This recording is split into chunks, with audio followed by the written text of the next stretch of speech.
I'm coming in loud and clear. Might hear me on the radio. Breaker, breaker, 19. Anybody got their ears on?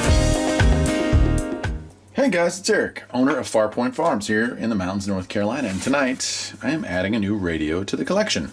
This is the BJ-218, 25 watts output.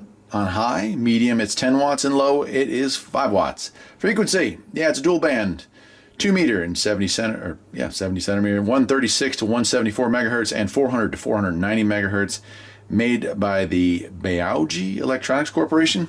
Anyway, it's a small radio, so I had a Radio Shack MTX-252 that was a 2 meter radio, and I got rid of it some time ago because the cords were kind of going bad. But I figured I was going to give it another shot with 2 meter and 440. Being close, I got GMRS, I've got CB, I've got 10 meter, I've got 12 meter. I'm working my way up to having them all, so I figured, hey, why not, right? So let's check out what this thing comes with. A lot of stuff here. You know what, I think I'm just going to put it all on the table, get the box out of the way. There we go. And so this is going to be kind of a permanent install here at the house. You could use this as a, it's probably designed more as a mobile radio, but I'm going to be using it as a base station. And I have a 2 meter J pole up on the roof. I haven't figured out how I'm going to do the 440 part yet, but so we have an instruction pamphlet, it looks like, with a whole lot of learning. And I'm going to have to be doing that for sure, to read through that. But for tonight, let's just go through this portion of it. Looks like it's available in Chinese. It looks Mandarin maybe.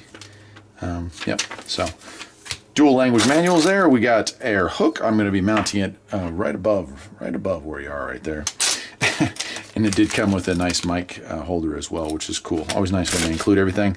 This I dig. So it came with a cigarette adapter, a lighter adapter.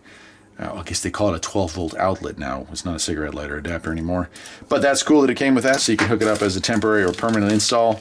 Some spare fuses, some hookup equipment, including screws for the radio install and screws for the plug. So that's cool. Next up is our mic here. Yeah. Okay. So it's got the RG45, I think that's connector. So not a DIN pin or whatever.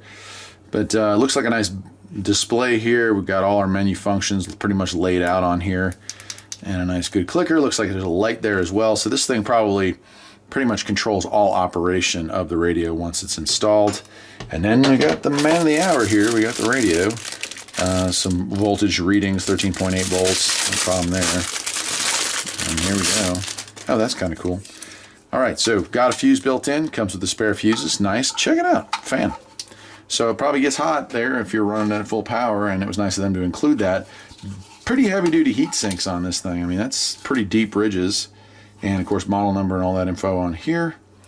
And then the front, if we flip it over, here is our stuff. So there are some menu functions here.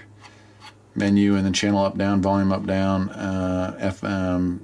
Yeah, so it's just stuff here. And, again, I'm going to have to read all this. But the BJ-218 looks like a top-mounted speaker. Interesting.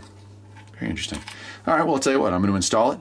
We'll turn it on, and I'll go through it real quick and just see. Without reading the manual, I won't be able to use all the functions, but I'll show you how it looks, and we'll see if we hear anything. All right, so here it is. Got it installed, got it set up. Cool, pretty cool. Liking it. It's very compact. You see the size of my hand there. And we'll see how warm it gets when I get into transmitting here in part 2. But I like it. I like the backlit mic. This would be great for putting it in a car. You have a transmit light. You can see the backlit display comes on and stays on for a couple seconds, then shuts back off. Function-wise, I'm not going to get into all this because I haven't read the manual, but I do see a high power. I see a signal frequency, transmit and display. Looks like we have the ability to switch between channels, so you can program channels in or frequency. And it looks like possibly dual watch. I'll have to read the manual again, but because this up here is 2 meter, and then we have 440 down at the bottom there. So very interesting and very cool. Hope you'll check this thing out. I'll leave a link on to where I got it. Very inexpensive. I tried to look at a used Radio Shack 2 meter, came across this thing, and I'm telling you, for the price, it seems to have a lot more features and functions than the old HTX-252, and was half the price new that the HTX is used. So not bad. Anyway, I'm Eric, the owner of Farpoint Farms, and that'll wrap it up for today. I hope to see you here next time. Take care.